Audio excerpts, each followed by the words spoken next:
அப்புறம் நண்பர்களே, அந்த ஸ்ரீவைகுண்டம் போலீஸ்ல வந்து 2 பேரும் எனக்கு வந்து பஸ்ஸ ஏத்தி விட்டு, நான் பஸ்ஸில ஏறுற வரைக்கும் நின்னு வெயிட் பண்ணிட்டு, என் கையில வந்து தூத்துக்குடி எஸ்பி ஆஃபீஸ் நம்பர் வந்து இது டிஸ்ட்ரிக்ட் நம்பர்மா, ஏன்னா இங்கேயே 2 இடத்துல நின்னு உங்கள பின்னால வந்து ஃபாலோ பண்ணிட்டு வந்திருக்கான் நாங்க சொல்லியுமே.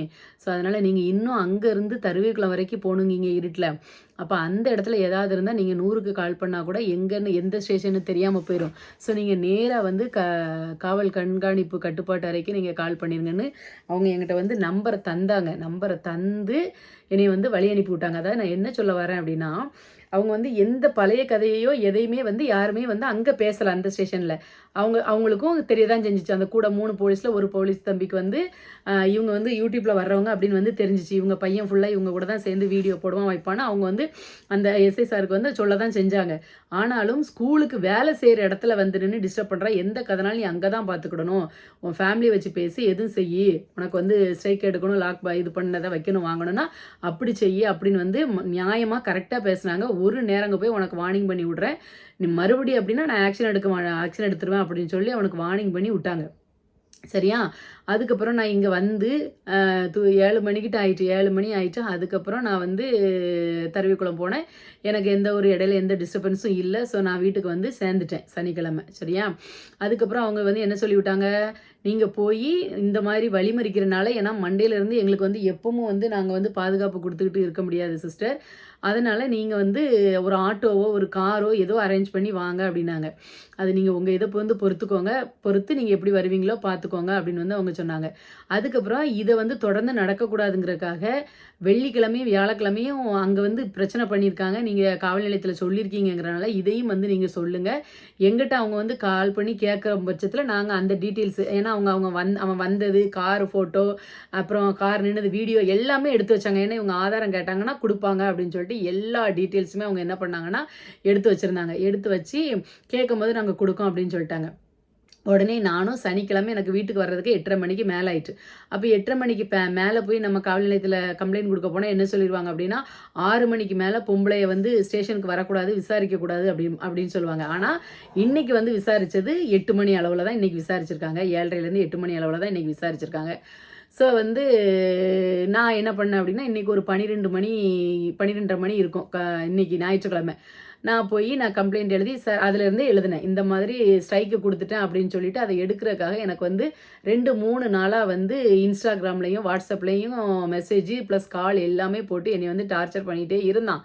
ஸோ நான் அதை இது பண்ணல. அதுக்கப்புறம் எங்க வீட்டுக்கு வந்து இப்படி வியாழக்கிழமை நைட்ல 11 மணிக்கு மேல வந்து டைம்ல எல்லாரும் தூங்கிட்டு இருக்கிற சமயத்துல வந்து திருப்பி என்னைய வந்து பக்கத்து வீட்ல நான் பாதுகாப்புக்கு போகும்போது அங்க வச்சு அடிச்சு இது பண்ணான். அப்புறம் நான் காலையில ஜிஹெச்சுக்கு போய் போலீஸ்க்கு சொல்றாங்க நான் இப்படி சொல்லும்போது, ஜிஹெச்சுக்கு போ வேண்டியதானம்மா அப்படின்னு சொல்லிட்டு அந்த ரைட்டர் கேட்டாரு. அப்ப நான் சொன்னேன், ஜிஹெச்சுக்கு போறதுக்கு மணி 3 மணி வரைக்கும் வீட்டை சுத்தி தான் இருந்திருக்காங்க. என்னைய யாரை தான் கூட்டிட்டு போகணும். எங்க அம்மா சுகர் மாத்திரை போட்டுட்டு அவங்க தூங்காங்க. நான் அவளுக்கு கால் பண்ணி கூட சொல்லல. வேற யாரு என்னைய அத்தனை மணிக்கு கூட்டு போவான்னு தெரியல. மறுநாள் காலையில நான் ஸ்கூலுக்கு போகணும். பிள்ளைகளுக்கு 10th பிள்ளைகளுக்கு எக்ஸாம் நடந்துட்டு இருக்கே. நம்ம வந்து ஸ்கூலுக்கு போகணும் கண்டிப்பா. 9th 10த்துக்கு எக்ஸாம் இன்னும் 28ஆம் தேதியில எக்ஸாம் வரப்போகுது. ஸோ போகணுமேன்ட்டு போயிட்டேன். லீவும் நம்மளுக்கு நிறைய இல்லையே அப்படின்னு சொல்லிட்டு நான் போயிட்டேன். அப்புறம் தான் சொன்னல அங்க வச்சு கால் வலிலாம் வந்துச்சு ஆஸ்பத்திரிக்கு போனேன்னு. இப்பவும் என் கால் அவ்ளோ பெயினா இருக்கு. முடியவே இல்லைன்னு நான் உங்களுக்கு வீடியோ ஃபுல்லாவே காட்டல இல்லையா? இந்த இதில நான் வந்து கண்டிப்பா உங்களுக்கு வீடியோ வந்து நான் ஆட் பண்றேன். அதுக்கப்புறம் வந்து அவன் அந்த எங்க ஸ்கூல் முன்னாலே நின்னதையும் பாருங்க. அப்போ கம்ப்ளைண்ட்லாம் எடுத்து ஸ்கூலுக்கு வந்து இப்படி பண்ணியிருக்கான் அப்படின்னா, அதையும் அந்த கம்ப்ளைண்ட்ல சொல்லியிருக்கேன். ஸ்கூலுக்கு நீ எதுக்குடா போன அப்படின்னு அந்த எஸ்ஐ வந்து விசாரிக்கிறேன் என் பையன்ட்ட. அவன் சொல்றான், ஸ்கூலுக்கு எங்க அம்மாவ பார்க்க போனேன். முடிஞ்சு போச்சு அதோட. அப்படியா?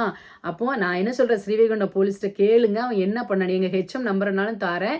அந்த பையன் உள்ள வந்து அவங்க அம்மாட்ட பேசினானா, இல்ல உங்கட்ட பேசினானா? ஹெச்எம்ட்ட போய் என்னை பத்தி இல்லாத அவதூறெல்லாம் சொல்லிட்டு, அவங்க கரெக்ட்டா சொல்றாங்க. உங்க அம்மா ஒர்க்கு கரெக்ட்டா இருக்கு. ஸோ நாங்க இது எதுவுமே பண்ண முடியாது அப்படின்ட்டு. அப்ப அத பத்தி எதுவுமே அவன் என்ன பண்ணலன்னா விசாரிக்கல. 3 வருஷத்துக்கு முன்னக்கூட்டி கல்யாண பேச்சு எடுத்ததுலேருந்து, அந்த மாப்பிள்ளை கூட என் பொண்டாட்டி வந்து என்ன பண்ணான்னா, கூட்டி விட்டா, முத்தம் குடுக்க வச்சா, கைய மேல போட வச்சா, அது பண்ண வச்சா, இது பண்ண வச்சா, அவ்வளோ ஃபோட்டோவிலயும் நீ இருக்கியே, நீனு உன் அப்பன் எல்லாருமே இருக்கியே. இருந்து இந்த நாய என் புருஷனை கூட நான் மன்னிச்சிருவேன். இங்க இந்த ஒரு எச்சக்கல நாயை என்னைய உட்கார வச்சு ஃபுல் வீடியோவிலையும் தங்கச்சியை கேவலமாக பேசின ஒரு நாய் இருக்குல்ல, அந்த நாய் சொல்லுது, நான் தான் வந்து எங்கள் அம்மாவுக்கு சப்போர்ட் பண்ணி எல்லாம் பேசினேன். அவள் சொல்லியிருப்பாள் அந்த ஐஸ்வர்யா ராஜேஷ் அப்படின்னு கண்ணத்தை தடவி தடவி இவனவனும் மாற்றி மாற்றி முத்தம் கொடுத்துருப்பாங்க. எந்த உலகத்துலையுமே இப்படி நடந்திருக்காது. அந்த அளவுக்கு முத்தம் கொடுக்குற அளவுக்கு இந்த நாய் பழக வச்சுட்டு என்னைய சொல்லுது அங்கே வச்சுட்டு, நான் வந்து எங்கள் அம்மாவுக்கு ஏன்ட தான் நான் இவ்வளோ நாள் வீடியோ போட்டேன். ஏன் அந்த கல்யாணம் முடிக்கிறதுக்கு முன்னாடி அவருக்கு தெரியலையா? கல்யாணம் முடிக்கிறதுக்கு முன்னாடி கார் வாங்கும்போது பிள்ளை வைக்கும்போது என்னென்னலாம் அவருக்கு நான் செய்யணுமோ அப்போல்லாம் வந்து தெரியலையா? இப்போ தான் நான் வந்து இவளை பற்றி தெரியுது அப்படின்னு சொல்லிட்டு ஃபுல் அண்ட் ஃபுல் அதை தான் காமிக்காங்க. நான் வந்து காமிக்கேன், இங்கே பாருங்கள் வாய்ஸ் மெசேஜ் எத்தனை போட்டிருக்காரு. என்னை வந்து கொலை மிரட்டெல்லாம் விடுற அளவுக்கு பேசியிருக்காங்க பாருங்கள். இதெல்லாம் பாருங்க அப்படிங்க. ஏய் ரொம்ப ஓவராக கத்திட்டு இருக்காத வைக்காதன்னு என்னைய வந்து எவ்வளவுக்குள்ள அங்கே சிசிடிவி இருக்க தான் செய்யுது. அதை வேணாலும் செக் பண்ண சொல்லுங்கள். எந்த இதுவுமே வந்து அவர் பேசுனதுக்குள்ளது நீ போனது தப்பு, அடித்தது தப்பு. நான் தெருவில் வந்து விசாரிச்சு பாருங்கள் சார், சிசிடிவிலாம் இருக்குன்னு சொல்கிறேன். எதையுமே அவங்க வந்து என்ன பண்ணலைன்னா எதையுமே அவங்க காது கொடுத்து கேட்கவே இல்லை. பழைய கதைகளே கேட்கையும் அவன் சொல்கிறான் ஜனவரி 30 நான் வந்து அவனுக்கு கால் பண்ணி வா அப்படின்னு சொல்லி கூப்பிட்டோம். ஜனவரி 30 பேசணும் கொஞ்சம் வா அப்படின்னு சொல்லி கூப்பிட்டோம். இவன் அதுக்கு முன்னாடி எனக்கு கால் பண்ணியிருப்பான். அப்போ தனியாக வா நம்ம பேசலாம் அப்படின்னு சொல்லி நான் இவனை வந்து சரி அப்படின்னு ஒரு பையனாக சொல்லியிருப்பேன்னு வச்சுக்கோங்களேன். ஜனவரி 30 இவனை நான் கூப்பிட்டதுனால மார்ச் 6 11 மணிக்கு அவன் வந்திருக்கானான். அப்போ இந்த ரைட்டர் பக்கத்தில் உட்காந்துட்டு சொல்கிறாரு, ஏம்மா நீங்கள் தானே ஜனவரி 30 கால் பண்ணியிருக்கீங்க, அதனால தான் அவன் மார்ச் 6 வந்து வந்திருக்கு அப்படின்னு வந்து அவர் சொல்கிறாரு.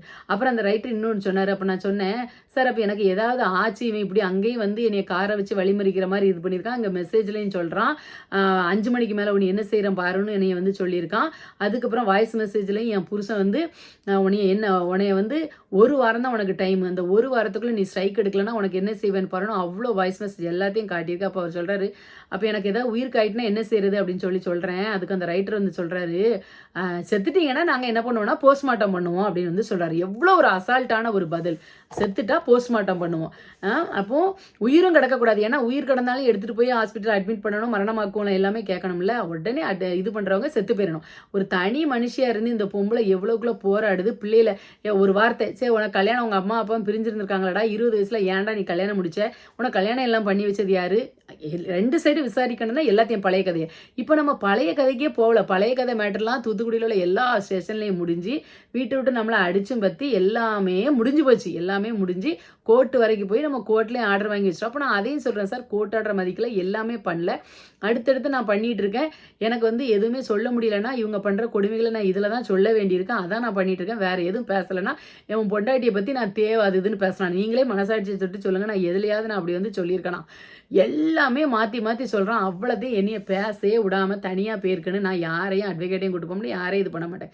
தனியாக போயிருக்கேன்னு அப்படியே என்னை டார்கெட் பண்ணியே பேசிட்டு ஒழுங்காக விசாரிக்க முடியாது அப்படி ஒருமையில் அவர் எவ்வளோ அசால்ட்டாக பேசினாரோ, ஒன்றுமா விசாரிக்க முடியாமா, போ எங்கே போய் சொல்லுவே போய் சொல்லு, எங்கேனாலும் போ, பொம்பளைய பாரு, பிள்ளை முத்தம் கொடுத்துச்சான், இவன் முத்தம் கொடுக்க விட்டாலாம் அப்படின்னு என்ன சொல்லுவாங்க. அப்போ நான் சொல்கிறேன் சார், வீடியோவில் எதுலையாவது நான் என் பிள்ளைய வந்து என் பிள்ளை இப்படி தப்பாக அலைஞ்சிச்சு, எவனை இது பண்ணிச்சு வச்சிச்சு வாங்கிச்சு, நான் எதுலையாவது என் பிள்ளைய நான் சொல்லியிருக்கேனா?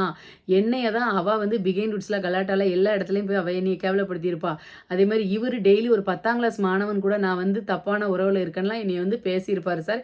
இன்ன வரைக்கும் அந்த வீடியோ கிடக்க அழிக்க முடியாது அப்படின்னு சொல்கிறேன். ஏமா அதெல்லாம் பழைய இன்டர்வியூ, பழையசெல்லாம் பற்றி பேசக்கூடாது, அது பழசாம். அப்போ இப்போ வந்து நாங்கள் எதுக்காக வந்திருக்கோம் அந்த கதையை பேசுங்க. எங்களுக்குள்ள முன்விரோதம் இருந்திருக்கட்டும், இந்த யூடியூப்பால தான் சண்டை வந்திருக்கட்டும், இப்போ இந்த யூடியூப் ஸ்ட்ரைக் எடுங்கன்னு சொல்லி அவன் வந்து அதில் தானே பிரச்சனை பண்ணியிருக்கான். அப்போ அவன் வீட்டுக்கு வந்து என்னை அடித்தது, ஒரு தாய் தனியாக இருந்திருக்கா, அவளை வந்து நீங்கள் அடிக்க வந்திருக்க, கத்திரிக்கோளை வச்சு குத்த போயிருக்க, கொலை மிரட்டல் விடுத்திருக்க, இன்னும் வெளியே அந்த காப்பாற்றின அந்த பிள்ளை பாதுகாப்பு கொடுத்த அந்த அக்கா கிட்ட நீங்கள் வெளியே விடுறீல, நீங்கள் வெளியே விட்டால் நாங்கள் அவளை என்னன்னாலும் பார்த்துக்கிட்டோன்னு அவங்கள ஃபோட்டோ எடுத்தது எல்லாமே ஒரு தவறான சரி. எந்த ஒரு இதையுமே என்ன பண்ணலன்னா எதையுமே வந்து அவங்க விசாரிக்கலை. ஒரு பேருக்கு ஒரு நான் 4 மணிக்கு வாங்கன்னு சொல்லிட்டு நான் 4 மணிக்கு வாங்கினாங்க, கால் பண்ணுறேன்னாங்க. 6 மணி வரைக்கும் கால் பண்ணவே இல்லை. திருப்பி நானாக தான் போனேன். போய் என்னை விசாரிக்கும் போது மணி 8 மணி. ஒரு பொம்பளை வந்து இவ்வளோ நேரத்துக்கு விசாரிக்கக்கூடாதுன்னு சொல்லுவாங்க, இருந்தும் விசாரிக்கிறதுக்கு அவ்வளோ நேரம் ஆயிருக்கு. முழுமையாக நான் கொடுத்த கம்ப்ளைண்ட்டுக்கு விசாரணையே இல்லாமல் எழுதி தந்துட்டு போங்க அப்படின்னாங்க. அப்போ நான் வந்து எழுதி கொடுத்துட்டேன். என்னுடைய விசாரணைக்கு நான் கொடுத்த கம்ப்ளைண்ட்டுக்கு ஏற்ற மாதிரி இது பண்ணலை. ஸோ நான் வந்து மேற்படி உள்ள மாவட்ட கண்காணிப்பாளர்கிட்ட போய் நான் என்ன பண்ணிக்கிறேன், பதிவை வந்து நான் பண்ணி எனக்கு வந்து தக்க நடவடிக்கையை வந்து நான் எடுத்துக்கிறேன் அப்படின்னு வந்து நான் வாங்கிட்டு வந்திருக்கேன். இன்னொரு பேச்சு, புருஷன் பொண்டாடி தானே, பிள்ளைங்க தானே, பிள்ளை தானே. நான் கேட்கேன், எவ்வளவோ கேசஸ் வந்து நம்ம வந்து இதில் பார்த்துட்ருக்கோம். புருஷன் பொண்டாட்டியை கொல்றா, பொண்டாட்டி புருஷனை கொல்றா, மகன் கொல்றான், இந்த மாதிரி தான் நடந்துகிட்டு இருக்கு. நிறைய விஷயங்கள் வந்து அடுத்தவங்க பிரச்சனையை விட உள் வீட்டுக்குள்ள. அப்போ அதுக்கு ஒரு இது சொல்றாங்க அப்படின்னா, இந்த மாதிரி நீ பண்ணாத, அவங்க உயிருக்கு எதுவும் ஆபத்துனா நீ தான் பொறுப்பு, அந்த மாதிரி ஏதாவது ஒரு சேஃப்டியா எனக்கு எழுதி தர சொல்லுங்க அப்படின்னா இதே பண்ண மாட்டேங்காங்க. அப்போ நான் எல்லா காவல்துறையினரையும் வந்து நான் வந்து குறை சொல்லலை. அதே மாதிரி தாளமுத்து நகர் ஸ்டேஷன்லையும் எனக்கு வந்து அது என்னது கோர்ட் ஆர்டர் வாங்கிட்டு நான் போகும்போது அதில் ஜட்ஜி என்ன சொல்லியிருக்காங்கன்னா, போலீஸ் உதவியோடையும் நீங்கள் வந்து ப்ரொடக்ஷன் ஆஃபீஸர் உதவியோடையும் போய் உள்ளே விடணும் அப்படின்னு. பிரச்சனை பண்ணால் தடுக்கிறதுக்கு தான் இவங்க வந்து எந்த போலீஸ் தளமத்தினார் போலீஸும் என்னைய பேசவே விடலை.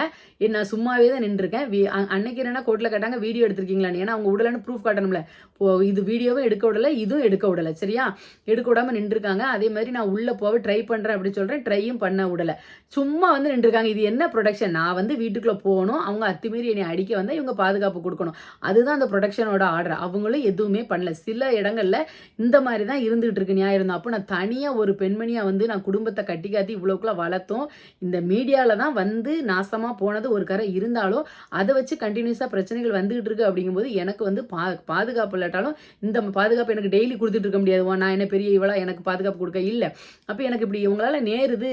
அவன் தைரியமாக சொல்கிறான், உன்னை நான் என்னனாலும் பண்ணுவேன், அடிச்சு போட்டு போயிடும், வேலையை இது பண்ண விட மாட்டேன் அப்படின்னு சொல்லிட்டு. அப்போ அதுக்கு வந்து அவங்க நடவடிக்கை எடுக்கிற அளவுக்கு ஏதாவது ஒரு இது பண்ணினா தானே ஃபியூச்சரில் வந்து தப்பு நடக்காத அளவுக்கு இருக்கும். என் வேலையை நம்ம மன நிறைவோட எனக்கு செய்யணும். ஒரு நேரம் ஒரு பொழுதுபோக்குன்னு சொல்லலாம், இல்லைன்னா என் மனசில் உள்ள ரிலாக்ஸு, எனக்கு ஏற்படுற கொடுமைகள் இதெல்லாம் வந்து நான் டெய்லி போய் போலீஸ்கிட்ட சொல்லிகிட்டு இருக்க முடியாது. அவங்க டெய்லி எனக்கு பாதுகாப்பு தந்துக்கிட்டு இருக்க முடியாது. அப்போது அதுக்காகத்தான் நான் என் ஆதங்கத்தை ஏதாவது ஒரு மூலத்தில் வந்து நான் தெரிவிச்சுக்கிட்டு இருக்கேன். ஸோ இவ்வளோ நாள் என்கிட்ட இந்த ஜெயஸ்ரீதி அம்மா ஐடியில் இவ்வளோ நாளாக அவன் வந்து அக்கௌண்ட் கொடுத்து காசு வாங்கிட்டு இருந்தது இவ்வளோ நாள் அவருக்கு வந்து சந்தோஷமாக இருந்துட்டு இருந்திருக்கு. சரியா, இப்போ வந்து அவருக்கு இந்த காசுலாம் போகலையே அப்படின்னு சொன்னோன்னா வருத்தத்தில் இருக்காரு. நான் இப்போ காசுக்கெலாம் அலையச்சில, நான் காசு வாங்கலை. உடனே அதை வந்து சொல்கிறேன், சார் இதுவாக பண்ணுறா சம்பாதிக்க, அதனால நீங்கள் அவளை ஏதாவது பண்ணுங்க. அப்புறம் இவ வந்து ஒரு ஹேண்டிகேப்டு, இந்த வண்டிலாம் ஓட்டக்கூடாது, 4 சக்கரம் வச்ச வண்டி தான் ஓட்டணும், இந்த வண்டியை ஏன் ஓட்டுறா, பிள்ளைகளெல்லாம் வந்து அடிச்சு போட்டுருவா இவ வர்ற ஸ்பீடுக்கு, அதனால இவன் மேலே கம்ப்ளைண்ட் எடுங்க. என்ன கேஸுக்காக நான் போயிருக்கேன், என்ன கேஸை வந்து நீங்கள் இவங்க விசாரிக்காங்க? இது எனக்கு வந்து சரியான இதே கிடைக்கல. அதே மாதிரி நாளைப்பண்ண நான் இப்பவும் சொல்கிறேன், நான் வண்டி ஓட்ட பழகி கல்யாணம் முடிஞ்சது 25 வருஷமாக நான் வண்டி ஓட்டிகிட்டு இருக்கேன். நான் ஒரு தடவை கூட எந்த இடத்துலையும் நான் கீழே விழுந்தது கூட கிடையாது. எனக்கு இந்த வண்டி அடித்து இந்த வேறு மாதிரி ஏதாவது எனக்கு வந்து ஒரு முறையில் எனக்கு வந்து மரணமோ இல்லை எனக்கு கை காலோ ஏதோ போச்சு அப்படின்னா கண்டிப்பாக வந்து என் புருஷனும் என் மகனும் என் குடும்பத்தார் மட்டும்தான் காரணம். அதுக்கு இந்த நடவடிக்கை எடுக்காத இந்த போலீஸும் அவருக்கு துணையாக இருந்து பேசி அந்த ரைட்டர் செத்தா போஸ்ட்மார்ட்டம் பண்ணும் அப்படிங்கிறதும் ஒருமையில் போமா ஒன்றுமே உனக்கு நடவடிக்கை எடுக்க முடியாது அப்படிங்கிறவங்க யாராவது நீங்கள் பார்த்துக்கிட்டு இருந்தீங்கன்னா தயவு செய்து ஒரு இது சொல்லுங்கள். நீங்கள் என்ன சொல்யூஷன் சொன்னாலும் நான் கேட்குறேன். இல்லை நீங்கள் இதில் வரக்கூடாதுன்னா எனக்கு அதுக்கு ஏற்ற மாதிரி சொல்யூஷனை ஒன்று என்னுடைய ப்ரொடக்ஷன் இதில் நான் அந்த கண்டெம்ட் எனக்கே குழம்புது கோர்ட் ஆர்டர் வாங்கிட்டு வந்திருக்கலாம், அதுக்குள்ள நடவடிக்கையாவது என்னை எடுக்க சொல்லுங்கள். எனக்குள்ள உரிமை, என் வீட்டில் உள்ள உரிமையை கொடுக்க சொல்லுங்கள். இவ்வளோ காலம் 10 வருஷமாக நான் உழைச்சி எல்லா காசையும் நான் அங்கே தான் போட்டிருக்கேன். இந்த பையலுக்கு இருந்து நான் பார்த்த பார்வைக்கு இன்றைக்கி நீ என் உள்ளே இருந்துட்டு எல்லாமே என் தங்கச்சி, நான் தான் என் தங்கச்சி இப்போ நம்ம பேசி போட்டதெல்லாம் அசிங்கமாக பேசி போட்டதெல்லாம் வெளியே வந்துடணும், அவ்வளோ வீடியோ ஹைட் பண்ணிட்டு வந்திருக்கான். சேனல் 13ஆம் தேதி தான் டெலீட் ஆகும் அப்படின்னு சொல்லி போட்டிருக்கு. உடனே அவர் கேட்காரு, உங்கள் அம்மா உன் சேனலில் லாக் பண்ணியிருக்காங்களே, நீ அவங்க சேனலில் லாக் பண்ண வேண்டியதானே அப்படின்னாரு. அப்போ நான் சொன்னேன், சார் எனக்கும் அன்னைக்கே லாக் பண்ணிட்டான், அவன் தான் ஃபஸ்ட்டு பண்ணணும், அவன் ஃபஸ்ட்டு பண்ண போய் தான் திருப்பி நான் பண்ணியிருக்கேன் அப்படின்னு சொல்கிறேன். அது வந்து நான் சொல்கிறத எதையுமே அவங்க வந்து என்ன பண்ண மாட்டாங்கன்னா காதில் வாங்க மாட்டாங்க. அப்போ நான் திருப்பியும் சொல்கிறேன், சார் யூடியூப் இதுனா என்ன அப்படின்னா அங்கே உள்ளது சார், அவங்க நம்மளுக்கு வந்து இது கொடுத்தா நம்ம திருப்பி வந்து அவங்களுக்கு எக்ஸ்பிளைன் பண்ணி லெட்டர் அனுப்பணும் சார், அது மூலியமாக நம்ம பண்ணுறது கரெக்டாக தப்பான அவங்க அக்செப்ட் பண்ணிக்குவாங்க அப்படின்னு சொல்லி நான் அவர்கிட்ட சொல்கிறேன். திருப்பி அதே மாதிரி அவனும் பண்ணலாம், என்னை விட அவன் அதிகமாக விவரம் தெரிஞ்சவன். ஸோ அவன் அதே மாதிரி பண்ணி அவன் இதை சால்வ் பண்ணிக்கலாம் அப்படின்னா அதுக்கு வந்து காதில் வாங்க மாட்டேங்காங்க. நான் சொல்கிறத எதையுமே காதில் வாங்க மாட்டேங்காங்க. அது பாட்டுக்கு உட்காந்துருந்து, சார் பார்த்தீங்கன்னா இப்படி சார் எங்கள் அம்மா தான் என்னை 20 வயசில் கல்யாணம் முடிச்சு கொடுத்தா சார் அப்படின்னு சொல்ல வேண்டியதானே. எதுக்காக கல்யாணம் முடிச்சு கொடுத்தேன் அப்படிங்கிறதையும் சொல்லி, இன்னும் அந்த விஷயமும் தெரியலல்ல. அப்போ எதுக்காக கல்யாணம் முடிச்சு கொடுத்தேன் அவ்வளோ நாளில், ஏன்னா செப்டம்பரில் தங்கச்சிக்காரி வெளியே போயிருக்கா. அப்போ என்ன நடந்துச்சு அப்படின்னு சொல்லணும்ல. என்னையை பற்றி பச்சை பச்சையாக அசிங்கமாக ஸ்டேஷன்லேயும் உட்கார்ந்து கதை சொல்லிக்கிட்டு இருக்கான். அவங்க வந்து அதை வந்து என்ன பண்ணிட்டு இருக்காங்க, கேட்டுட்டு இருக்காங்க. இப்போ நான் இன்னைக்கு எல்லா விதமான ஆடியோவையுமே வந்து நான் உங்களுக்கு மொத்தமாக நான் போட்டு விட்டுருந்தேன். அதை வந்து நீங்கள் இதுக்கு அடுத்த வீடியோவில் வந்து நீங்கள் ஆடியோ வந்து பாருங்கள், சரியா?